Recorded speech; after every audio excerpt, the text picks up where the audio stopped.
নমস্কার, আমি ঝুমা। আশা করছি আপনারা প্রত্যেকে ভালো আছেন, সুস্থ আছেন আর পজিটিভ আছেন। আমার নতুন আরও একটি ভিডিওতে আপনাদের প্রত্যেককে অনেক অনেক অনেক স্বাগত জানাই। তো প্রথমেই বলি সবাইকে শুভ নববর্ষ। সবার বছরটা খুব খুব ভালো কাটুক। নিজের মানুষ আপনজনদেরকে নিয়ে খুব ভালো কাটান, সুস্থ থাকুন, সাবধানে থাকুন। আর শুভ নববর্ষ। আর বড়দেরকে কিন্তু অনেক অনেক প্রণাম জানাই। তো চলুন, যারা আমার পুরনো বন্ধু আছেন তারা আশা করি এই জায়গাটা দেখে চিনতেই পেরেছেন। যারা আমার ভিডিও দেখেন আশা করি চিনতেই পেরেছেন যে জায়গাটা কোথায়। গত বছরও এখানে আমি এসেছিলাম বাসন্তী পুজোর ঠাকুর দেখতে। তো সেখানেই আবারও চলে এসেছি আমরা, একদম সন্ধ্যা হতে না হতেই চলে এসেছি ঠাকুর দেখতে। তো টাইটেল থাম্বনেল দেখে বুঝতেই পেরেছেন এটা বাসন্তী পুজো ব্লগ। তো আপনাদের যদি আমার ভিডিওটা ভালো লাগতে শুরু করে তো অবশ্যই লাইক, কমেন্ট, শেয়ার করে সাথে থাকবেন। দেখতেই পাচ্ছেন এখনও কেউ এসে পৌঁছায়নি, কিন্তু আমরা চলে এসেছি ঠাকুর দেখবো বলে তাড়াতাড়ি চলে এসেছি। তারপরে আমাদের কিছু কাজ আছে, কাজগুলো মেটাবো, তার জন্য একটু তাড়াতাড়ি চলে এসেছিলাম। তো চলুন আপনারাও আমার সাথে ঠাকুর দেখুন। আর মা যেন প্রত্যেককে খুব খুব ভালো রাখে, সুস্থ রাখে, এই কামনা করি।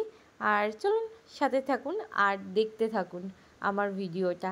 আর যারা নতুন বন্ধু আছো বা নতুন বন্ধু আমার ভিডিওটা দেখছো, তারা যদি এখনও আমাকে বন্ধু করে না থাকো তো অবশ্যই কিন্তু ভিডিওটা দেখে, সম্পূর্ণ দেখে একটা লাইক, কমেন্ট, শেয়ার করো আর আমাকে বন্ধু করে সাথে থেকো।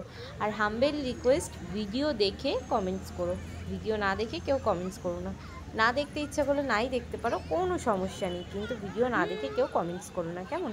তো চলো সাথে থাকো, দেখতে থাকো, পরে আবার কথা বলছি।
তো দেখতেই পেরেছো আস্তে আস্তে ভিড়টা বাড়তে শুরু করেছে, চারিদিকে মেলাটা জমে উঠেছে, লোকজন এসে গেছে। সত্যি কথা বলতে মেলায় লোকজন না থাকলে, ঠাকুর দেখতে এসে যদি একটু লোকজন না থাকে ঠিক ভালো লাগে না।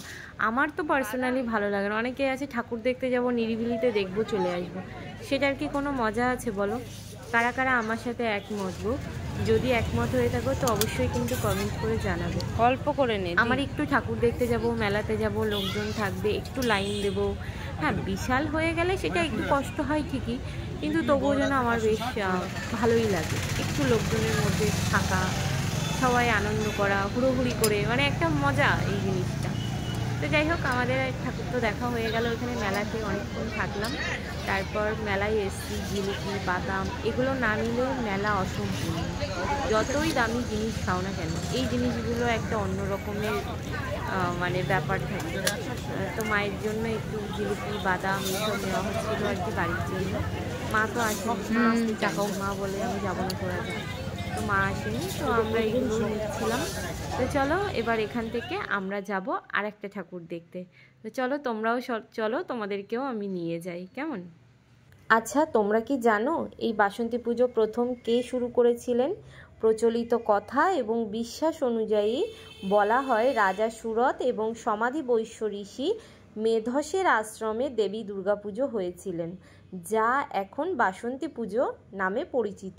এটি চৈত্র মাসে শুক্লপক্ষে উদযাপন করা হয়, মানে যেটা আমরা বাসন্তী পুজো নামেই পরিচিত।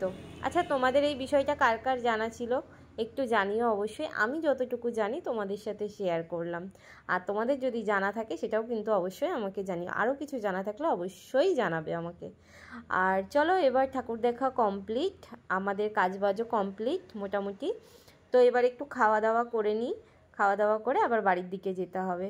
তো ততক্ষণের জন্য তোমরা খুব ভালো থেকো, দেখা হবে পরবর্তী কোনো ভিডিওতে। Tata, by.